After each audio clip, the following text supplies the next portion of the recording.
দর্শক, আমরা শিরোনামেই জানাচ্ছিলাম চুয়াডাঙ্গায় বিএনপি নেতা শামসুজ্জামান ডাবলুর মৃত্যুর ঘটনাকে অনাকাঙ্ক্ষিত এবং দুঃখজনক বলে বিবৃতি দিয়েছে আন্তঃবাহিনী জনসংযোগ পরিদপ্তর আইএসপিআর। আর একই সাথে এই ঘটনা তদন্তে কমিটি গঠন করেছে বাংলাদেশ সেনাবাহিনী।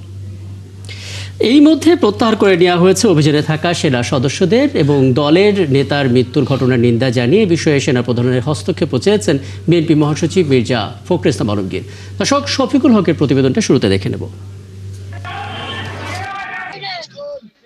সোমবার রাত 10:30টার দিকে চুয়াডাঙ্গার জীবননগরে যৌথ বাহিনীর অভিযানে আটক হন পৌর বিএনপির সাধারণ সম্পাদক শামসুজ্জামান ডাবলু। উপজেলা স্বাস্থ্য কমপ্লেক্সের সামনে তার ব্যবসা প্রতিষ্ঠানে চলা অভিযান থেকে অসুস্থ অবস্থায় তাকে উপজেলা স্বাস্থ্য কমপ্লেক্সে নেওয়া হয়। সেখানে কর্তব্যরত চিকিৎসক তাকে মৃত ঘোষণা করেন। ডাবলুকে আটক ও তার মৃত্যুর খবর ছড়িয়ে পড়লে বিএনপি ও সহযোগী সংগঠনের নেতাকর্মীরা সোমবার গভীর রাতেই রাস্তায় নেমে আসেন। হাসপাতালের সামনের সড়কে আগুন জ্বালিয়ে বিক্ষোভ করেন তারা। এই মৃত্যুকে হত্যাকাণ্ড দাবি করে জড়িতদের শাস্তির দাবিও জানান।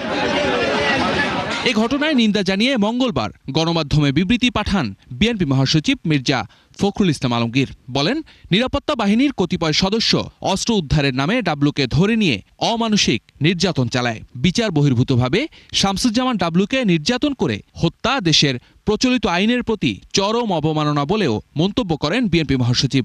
আন্তঃবাহিনী জনসংযোগ পরিদপ্তর আইএসপিআর থেকে এক সংবাদ বিজ্ঞপ্তিতে বলা হয়, সুনির্দিষ্ট গোয়েন্দা তথ্যের ভিত্তিতে অবৈধ অস্ত্র উদ্ধারের জন্য এই অভিযান পরিচালনা করে যৌথ বাহিনী। আর আটকের পর হঠাৎ অসুস্থ হয়ে পড়লে উপজেলা স্বাস্থ্য কমপ্লেক্সে কর্তব্যরত চিকিৎসক ডাবলুকে মৃত ঘোষণা করেন। এদিকে ঘটনার নিন্দা ও নিরপেক্ষ তদন্তের দাবি জানিয়েছে আইন ও সালিশ কেন্দ্র। শফিকুল হক, ৭১।